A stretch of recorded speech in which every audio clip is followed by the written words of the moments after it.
What is up with the first two rows here? Hey, I'm here. Yeah, you're right. No, I did not mean it that way. Okay, everybody, happy Friday to y'all. Got a few things at the top. First on scheduling, a scheduling matter, and you'll see us, we'll put out a note here shortly, but I can announce that the Secretary will be traveling to Zurich, Switzerland on the 20th of January, where he'll meet with Russian Foreign Minister Sergei Lavrov to discuss Syria and Ukraine. I think we talked about this the other day. Right on the heels of that, he will travel to Davos, Switzerland from the 21st to the 22nd to attend the World Economic Forum, and then from there to Riyadh, Saudi Arabia, where he will meet with senior Saudi Arabian leaders, as well as foreign ministers of the Gulf Cooperation Council states to discuss a range of bilateral and regional issues.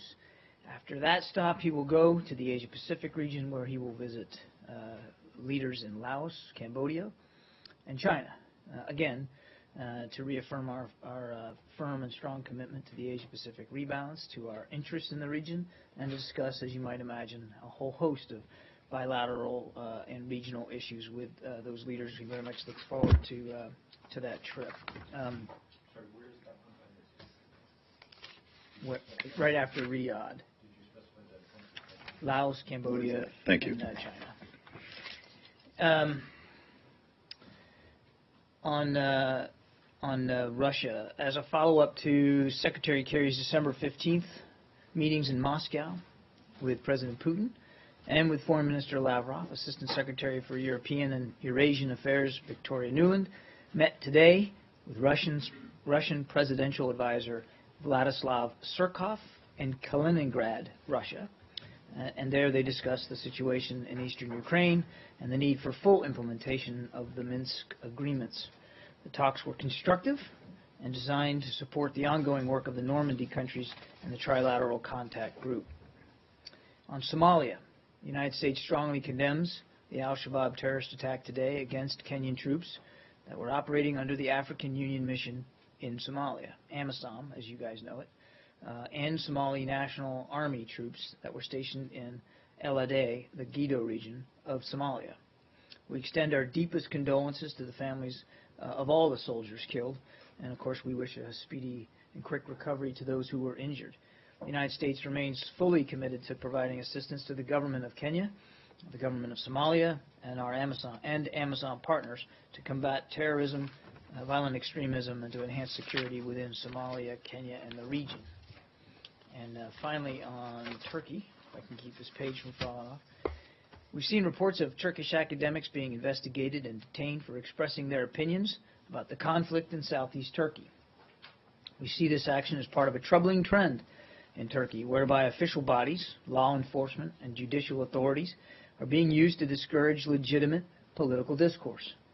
As our ambassador to Turkey, John Bass, has already stated in a statement today, expressions of concern about violence do not equal support for terrorism. Criticism of the government does not equal treason. Turkish democracy is strong enough and resilient enough to embrace free expression of uncomfortable ideas. As Turkey's friend and NATO ally, we urge Turkish authorities to ensure that their actions uphold the universal democratic values that are enshrined in their constitution, including freedom of expression. And with that, we'll go to questions. Arshad? We start with the Secretary's current travel. Where is he now, and where might he be going next? He remains in London, Arshad. I don't have any updates on his follow-on travel. As soon as we do, we'll certainly let you know. Is he staying the night in London, or is it possible that he might fly home or go elsewhere today? Again, I don't have any updates for his travel. I can tell you that he remains in London right now, and as soon as we know what his follow-on travel plans are, we'll certainly keep you apprised. Okay, and then I'm sure you've seen that there are reports that the IAEA's JCPOA compliance report or verification report on Iran is expected to be released tomorrow, that is Saturday, in Vienna. Can you confirm that? I cannot. I'd have to refer you to the IAEA. I've seen the same press reports, but I'm in no position to confirm how the status of the report and where it is and how far along it is. Okay, so but to your knowledge, and I'm sure you saw what your colleague at the White House said, which made it sound like Iran has done much, if not all, of what it needed to do. To your knowledge, has Iran taken, even if it has yet to be verified by the IAEA, has Iran taken all the steps that it needs to under the JCPOA for implementation to occur? As I understand it, they have worked very, very hard at completing all their steps. I do not know, as you and I talk here right now, whether they have completed everything, and I do not know the status of the verification of the steps that they might have completed. Again, that's all for the IAEA to determine and then to issue their report, and I just don't have an update on the timing or the status of that. Okay. Could you stay on the Secretary's travel? Yeah, sure. So, now, he's in London. Would you say that the focus remains Syria for his presence in London? Would that be the case?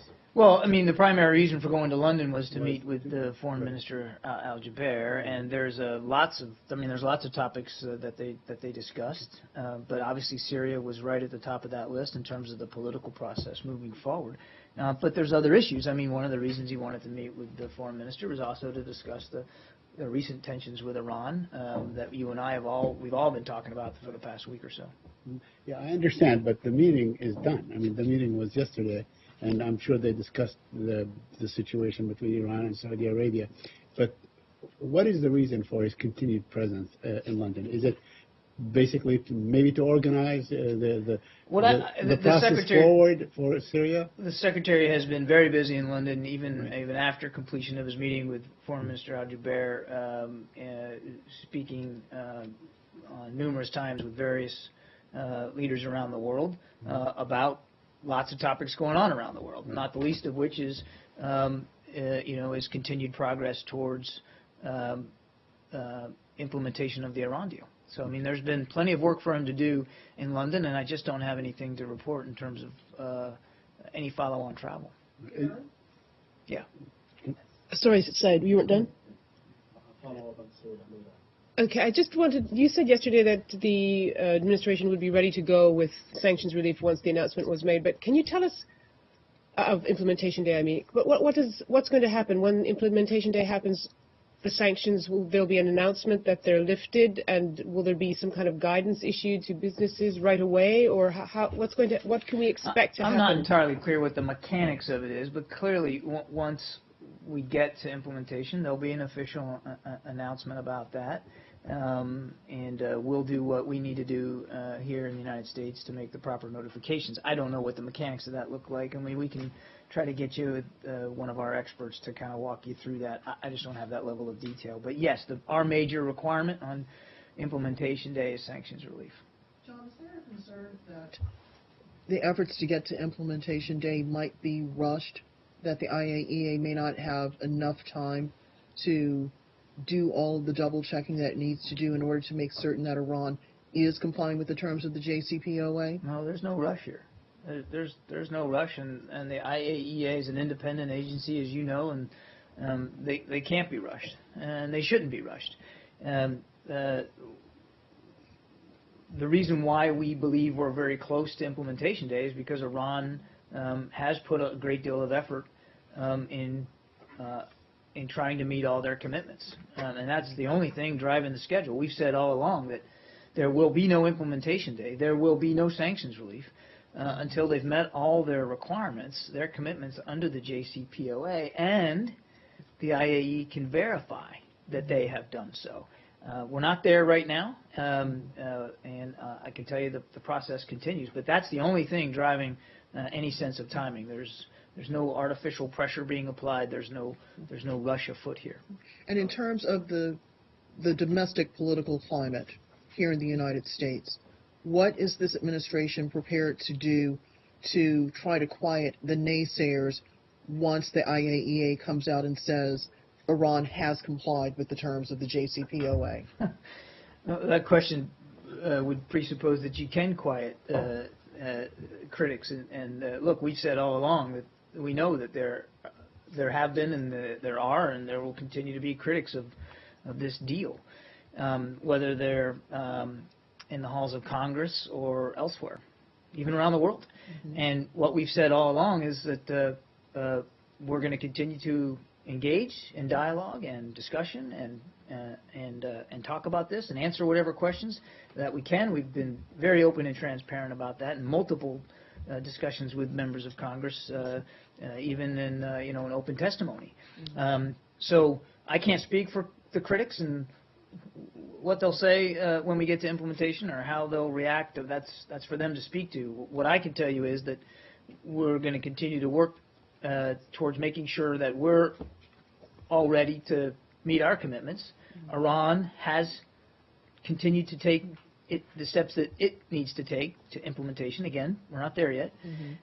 But once we get there, and we will, to implementation day, then the deal will be in effect. And let's not forget that upon implementation, we will have, through the deal, and through a very rigorous verification and inspection regime going forward, been able to make sure that Iran does not possess or acquire nuclear arms. And again, I'd say it again, that a Middle East, which is already under great tension, without a nuclear-armed Iran is better than one with it.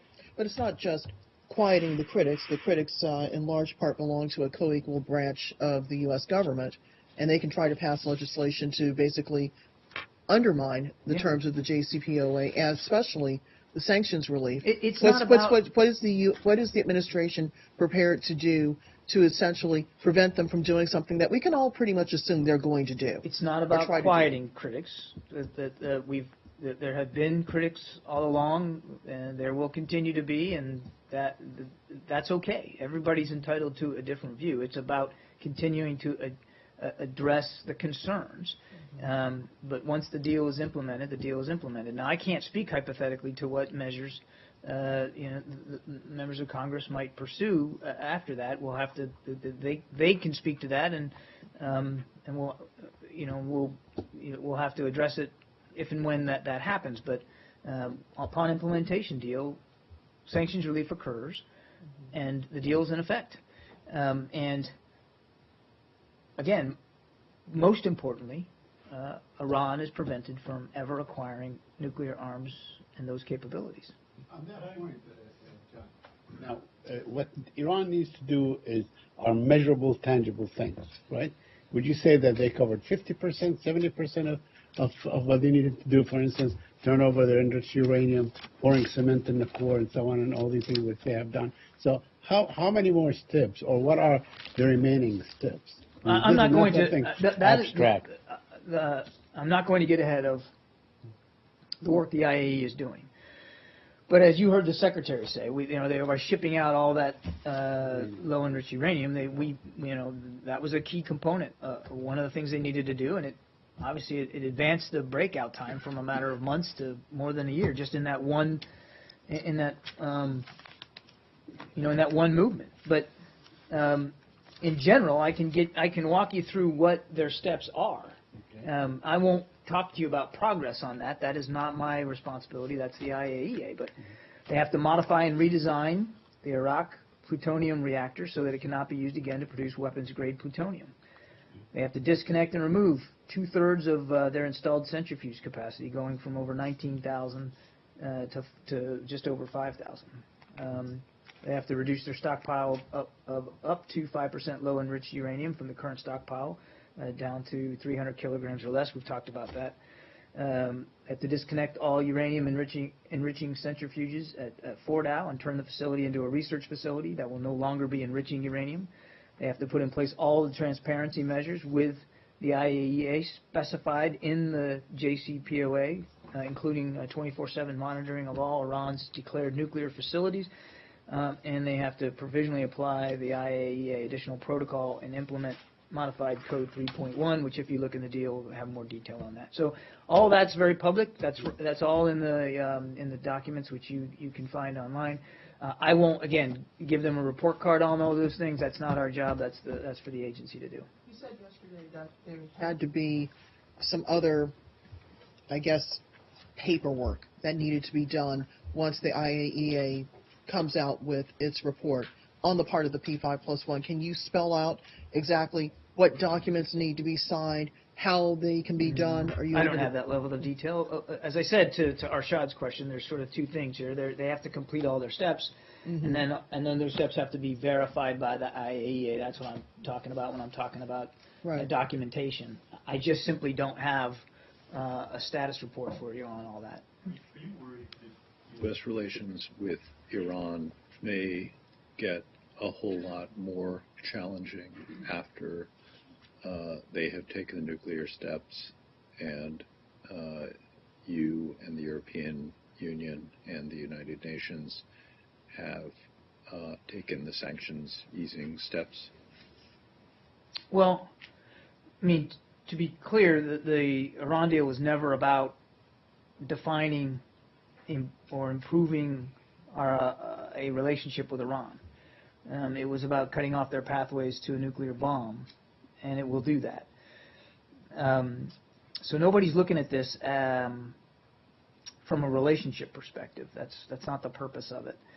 What we've always said that if as a byproduct of the deal and the dialogue that the deal engendered, Iran were to be willing to change its behavior in the region and its conduct and become a responsible member of the international community, well, that would be welcomed. But that onus is on Iran and only Iran. We don't have diplomatic relations with that country. I see no prospect for that anytime in the near future. I'm not trying to predict one way or the other, but there are no diplomatic relations with Iran, and we're not talking about that at this time. We're talking about making sure they can't become a nuclear armed state. Well, I guess the reason I'm asking the question is that up until implementation day, all of your sanctions remain in place. On implementation day, some of your sanctions go away. Mm-hmm. And they're quite significant, the ones that go away, notably on those that had previously barred non-U.S. actors from buying other than constrained amounts of Iranian oil. And so the thing I wonder is whether the administration thinks that as a result of this deal, it's going to end up with a kind of cooperative Iran, like the one that released the sailors within 24 hours of taking them into custody, or to the contrary, whether it thinks it's going to face an Iran that is more pugnacious and engages in more of the kinds of behaviors that you don't like because they will have gotten much of what they wanted out of you, which is sanctions relief. Right? So are you bracing for a tougher Iran, or are you hoping or thinking that it's actually going to get better? We're pretty clear-eyed, I think, about Iran and their capacity for misbehavior. Nobody's making any predictions one way or another how what the future will hold in terms of that behavior. But I can tell you that, again, this was solely focused on removing nuclear arms from their capabilities and not about changing their behavior, which is why we will still have at our disposal, unilateral, and the international community will have multilateral mechanisms and tools, including sanctions, to deal with the fact that they will still, on implementation day, be a state sponsor of terror. That on implementation day, they still will remain a threat to others in the region, to include Israel. That on implementation day, they will still, we have to assume will still be supporting groups like Hezbollah. So nobody's, again, I've said this before, nobody's turning a blind eye to the fact that this is still a regime that bears significant watching. And this isn't about trust. It's not about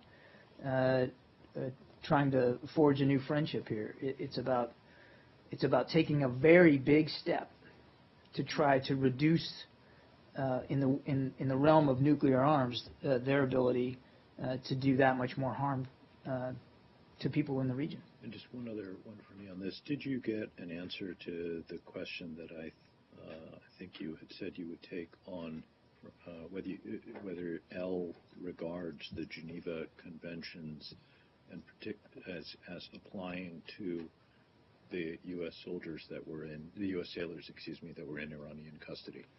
Yeah, my comments yesterday still stand.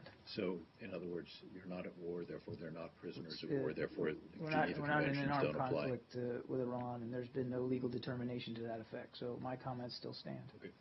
Change of topic. Yeah. Sorry, no, same topic. Two questions. One technical question regarding the implementation day. Who will be giving the green light? Who will be saying tomorrow in the coming days, this is it, the deal is implemented? Well, the IAEA has to make the certification, the validation, and then the P5+1, will come on top of that, and so state, and then we'll, as a member of that group, we'll make our own official announcement and statement that, from the United States perspective, we're in effect. So there'll be a series of statements, but it all has to start with the IAEA and their certification. Who would make the statement from the U.S. government that it is in effect? Would it be the State Department? Would it be the White House? Would it be the Treasury Department? I don't want to get ahead of the specifics of the process. I just would tell you that the U.S. would, as you would expect we would, as we did in the past, would issue the appropriate statements at the appropriate time to indicate that, that it's in effect for us as well. Do you expect the IAEA to say publicly, we have a certification ready, or does that happen when the P5+1 seen it? I don't have that level of detail, Dave. I don't. I'd have to refer you to the IAEA. I mean, I can only really speak for our piece of this. And a broader question regarding your policy with Iran. What do you respond to your historical allies, Saudi Arabia and Israel, that are scared that the U.S. is moving towards Iran, that this nuclear deal is only the start of a rapprochement between the U.S. and Iran, and that there will be a major shift in the region? I'd ask them to read the transcript of my answer to Arshad just a few minutes ago. And this deal was about one thing and one thing only: removing Iran's ability to possess nuclear weapons. And it will do that. And one of the reasons why we push so hard for the deal, why it matters so much to us, is because it is so good for our allies and partners and friends in the region. It makes them all safer. And Iran, without that capability, is not just good for our interest, it's good for their interest. That's what we would say. Yes? Yeah, sure, go ahead. India. Two questions, please. One, starting with, as far as failure of the talks between the two countries, India and Pakistan, always innocent people are the victims in both sides. And whenever they want to start people-to-people talk, the people can benefit and development can go on in two countries. But there are some always elements at the last minute, all these bombings happens. My question is here that people are asking now from both sides that whenever bombing happens in India or Pakistan, only the innocent people are the victims there. So what is the message now? Because this is the history now. Whenever they come very close to have talks, dialogue, and meeting at the highest level, and then these things happen, bombings and all that, then because some elements, as I said, that wants to, or they are against the talks and two countries to come closer. Well, we want, as I said before, we want them to continue to have a dialogue and to continue to look for ways to cooperate against a common threat. And we talked about this not long ago, in a recent conversation between both Prime Ministers Sharif and Modi. That was a welcome sign, both condemning the terrorist attack on the air station and expressing their shared commitment to fighting terrorism. That was not an insignificant discussion that they had, nor was it an insignificant commitment that they made. And it's exactly the kind of commitment that we want them to continue to make. It should come as a shock to no one that terrorist groups will try to undermine those sorts of efforts by conducting spectacular attacks, to do exactly that, to sow fear, and to hopefully sow doubt in the minds of national leaders towards a level of cooperation that can have a practical effect. And obviously, we don't want to see that happen, and we are encouraged by the dialogue that has recently taken place between India and Pakistan, and we'd like to see that continue. And second, as far as U.S.-India relations are concerned, Ambassador Richard Verma, I believe that he's having a fun and a wonderful time in India as U.S. ambassador. He started his new year with a long year-end message to the people of India from the people of U.S., of course, you must have seen, where he laid down all the U.S.-India relations took place between Prime Minister Modi and, of course, President Obama and Secretary Kerry and Foreign Minister Sushma, among other leaders, and talks and visits and all that, where he said that progress has been done in this year of 2015, and we have a long way to go, and much has been done, and much to be done. So where we go from here now, and now Railway Minister of India is here in town and meeting and greeting all the high-level U.S. officials as far as infrastructure and railways and transportation in India, including today meeting the Transportation Secretary, and yesterday he was at the Carnegie. So where do we go now? What is much to be done? Well, you've said it yourself. There's still much to be done, and again, this is an important relationship that we want to continue to improve. And we have excellent relations with the government in India. We want to make them even better, and I think you can. Again, I point you to the ambassador's end-of-year statement, which I think was pretty complete, pretty comprehensive. We know how important this relationship is, and I can assure you and the Indian people that the United States remains committed to it. But John, one thing is there that for the last 10 years, people of India and U.S. industries are waiting for this civil nuclear agreement, which is already done. Everything is done. But where are we now, where the people of India are asking when they will get all these trucks moving to India for this electricity and all the developments that they are waiting for? I just don't have an update for you on that specific. Thank you, sir. I'm shocked. You read at the time. Have you raised this concern with the Turkish government, first of all? I think you saw Ambassador Bass's tweeted statement, on this, but which it was a public pretty statement. clear, pretty concise, and pretty public. Yes, of course, we always raise these issues with Turkish authorities, publicly and privately. Because he was blamed to be kind of enemy of the Turkish-U.S. relations. When he tweeted on this, Mayor of the Ankara said that he's hurting the relations between the two. So I'm wondering, of course, he's not a part of the government, but I'm wondering if you witness the same reaction for the government as well. Do I have the same reaction? Like the Ankara mayor said. Do you believe that? What I can tell you is that Turkey has no better friend than the United States, and they certainly have, and that's certainly represented in Ambassador Bass.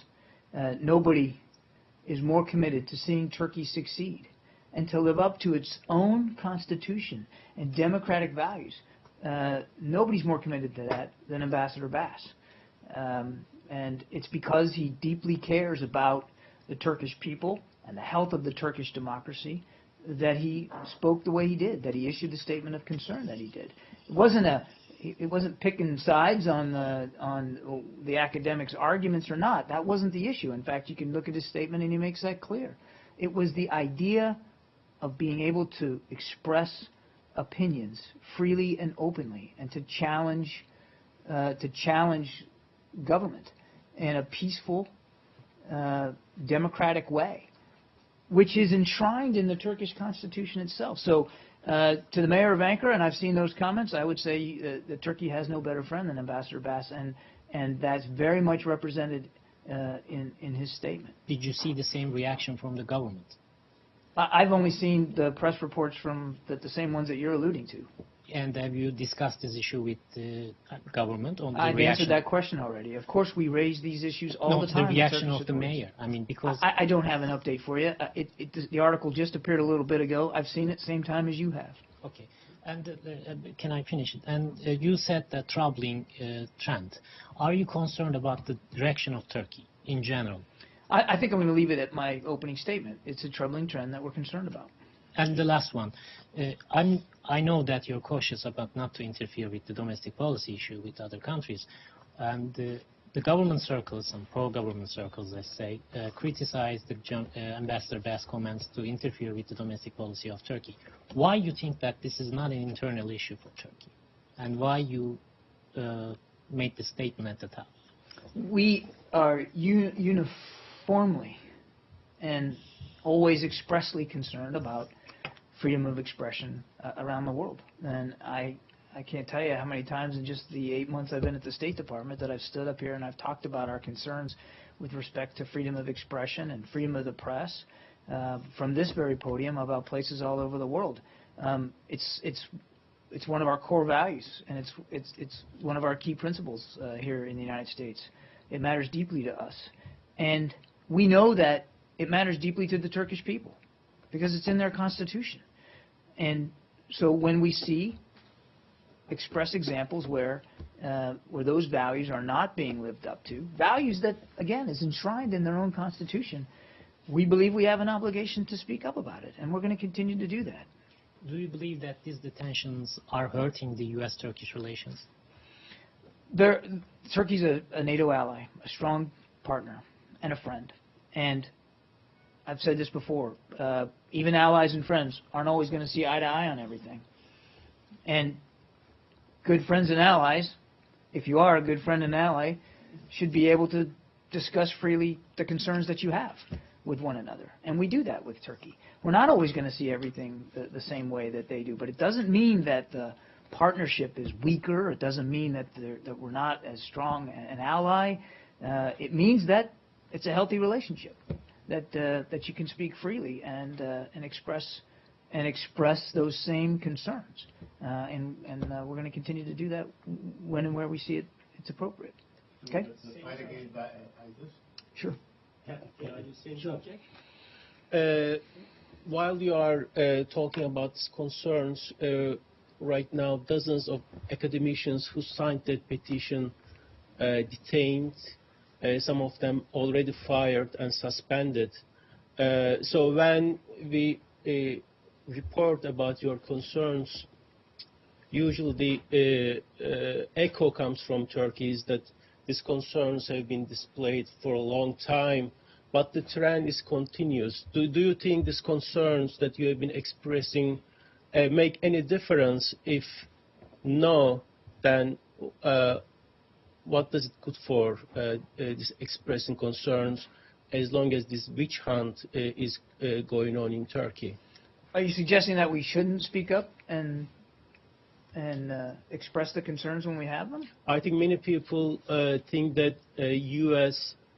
should make necessary policy changes, as many think this building has enough able diplomats to propose such policy recommendations. We want to see Turkey, as I said before, live up to its own democratic values. Ultimately, these are decisions that Turkish leaders have to make. These are sovereign decisions that they have to make. That's what we want to see. And that's why we express our concerns in real time when they happen. We do that privately and we do it publicly, and we're going to continue to do that. But ultimately, we want to see Turkish leaders make the right decisions here and move in the right direction. I won't go beyond my opening statement in terms of characterizing a trend or not. I said we call it a troubling trend, and that's where I'll leave it. But we want to see those principles enshrined in the Turkish constitution to be valued and to be implemented.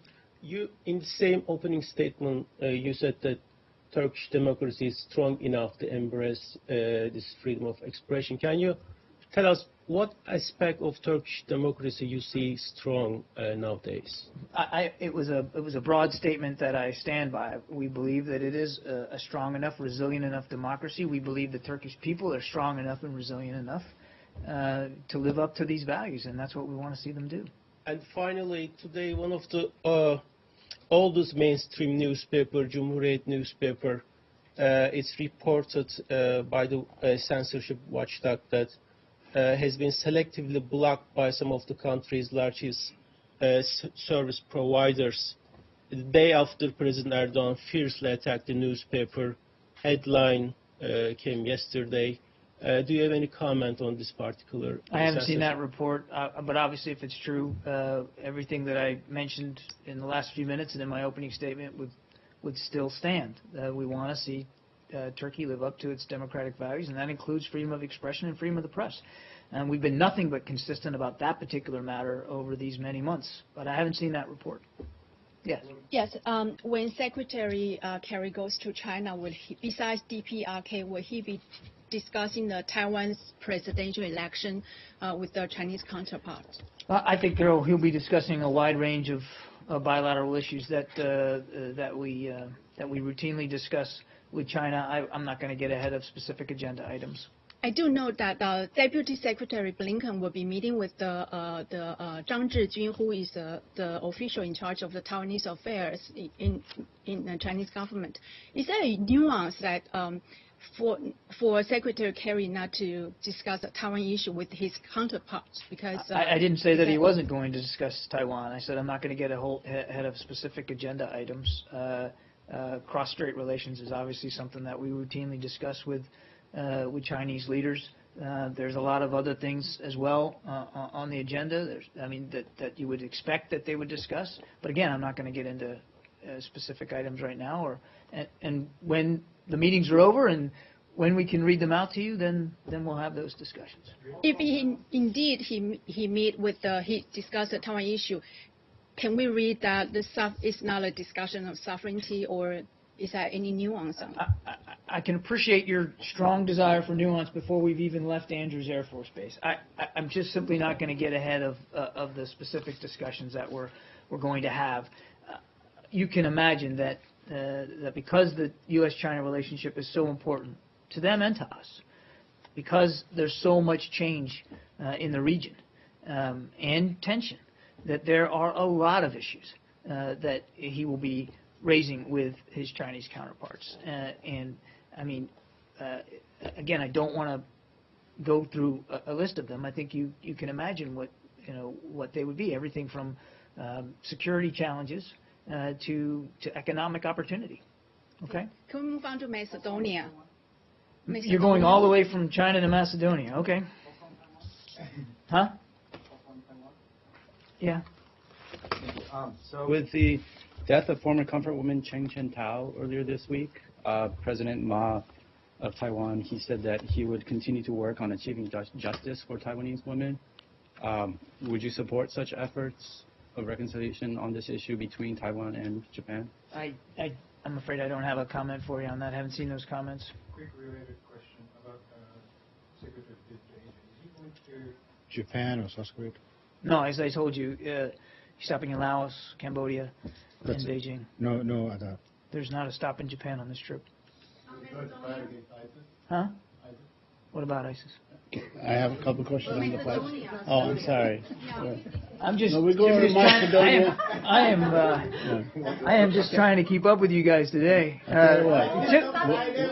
You know, when I first took this job, it was no, Kirby, we're going to stay on topic, and we're going to exhaust the topic before we go to the next one. Exactly. Which is not the way we did it at the Pentagon, and this is actually more like what I'm used to. But it's just you guys are flipping on me here. All right, let's go to Macedonia so that we.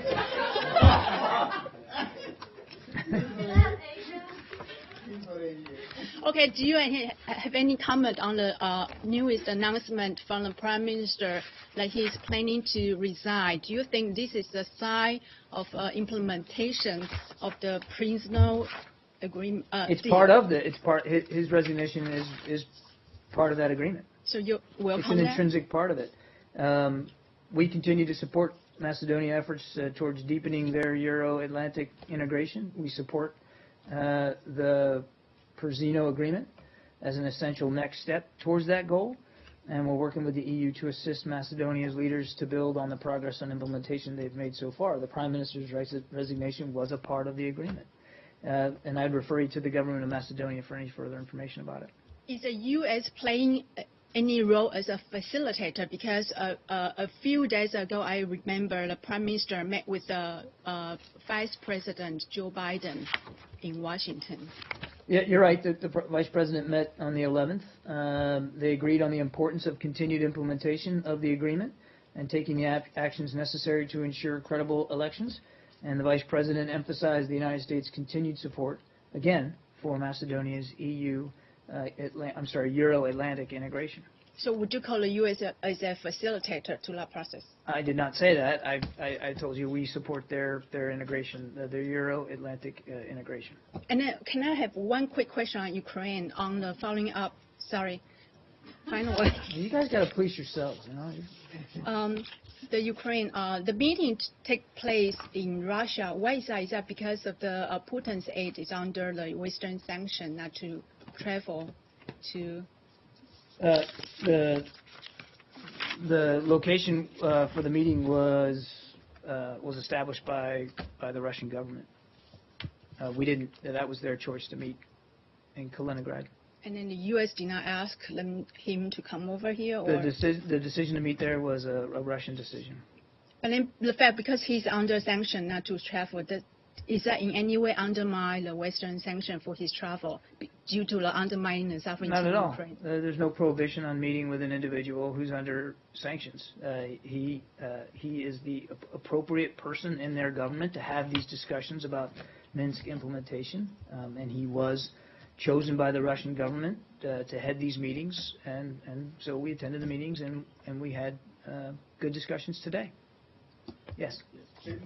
Against ISIS. Yesterday, Steve Warren from Baghdad, talked about the way in which the United States or the coalition is fighting ISIS. But he also mentioned that there are 6,000 troops, 3,500 are Americans, and 2,500 others from other countries. What other countries have troops or soldiers in the fight against ISIS in Iraq? You'd have to go to the Defense Department. So I don't have the breakdown. There's some 65 nations in the coalition. Not all of them, of course, have troops inside Afghanistan. But I'd point you back to Steve for a breakdown. Do they include any troops, let's say, from the Arab countries, Jordan, Saudi Arabia? I don't have a breakdown. Okay, and I have one other question on the same issue. There are also, it's been reported by the Pentagon that about 100 special forces units will be deployed in Syria and in Iraq to conduct special operations and so on. Will they be like separate units working on their own sort of against high-value targets, or will they be working with the current president for American force? I'm not going to talk about military matters. The only thing I'd say is I think the Pentagon's been clear that the primary focus of this is an advise and assist, and that if there's a need for them to be directly involved in a raid, they can do that. But beyond that, I simply am not qualified to speak to it. You really should go to the Defense Department for that. Yes. Go back to Iran. Sure. Just about the political climate around the implementation. Technically, obviously, the requirements for the U.S. are clear, but there's political opposition, and Mr. Obama is going to keep vetoing legislation that he feels is not helpful till he leaves, but he's only here for another year. And I'm just wondering if that political uncertainty could affect the perception of success, because, bankers might be very cautious and so on. Is there any concern that even though technically you'll do what you need to do, politically it will look like or practically it will look like things aren't happening, and this might affect the success of the implementation? Those are decisions that business leaders will have to make. I mean, our concern is getting the deal in effect, and making sure that we do our part, which is the sanctions relief that is part of that deal. But these are ultimately corporate decisions that need to be made, and they'll have to speak to the calculus with which they make those decisions. Yeah. Just a couple of quick ones. Syria, the Russian Defense Ministry has said that it has a new objective in Syria, and that is to deliver humanitarian aid to people in need. Did you see that report?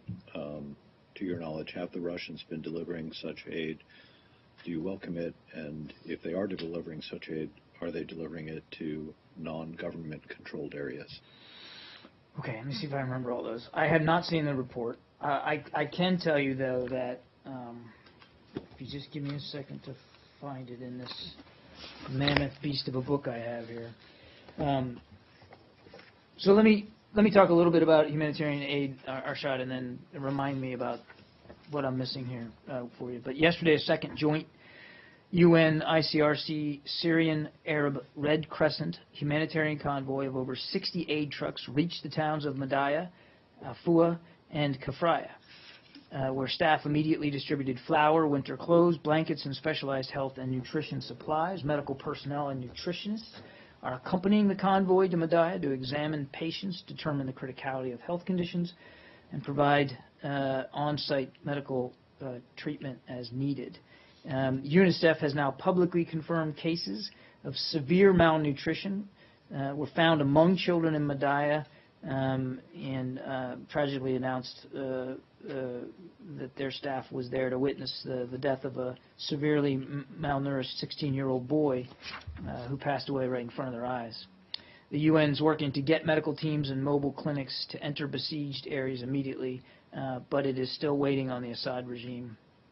So while we're relieved about the arrival of additional assistance, this suffering, this obstruction of humanitarian access should never have happened in the first place, and the overdue aid that's finally reached places like Madaya is still not going to be enough. What Syrians need is immediate, unimpeded humanitarian access, consistent and recurring.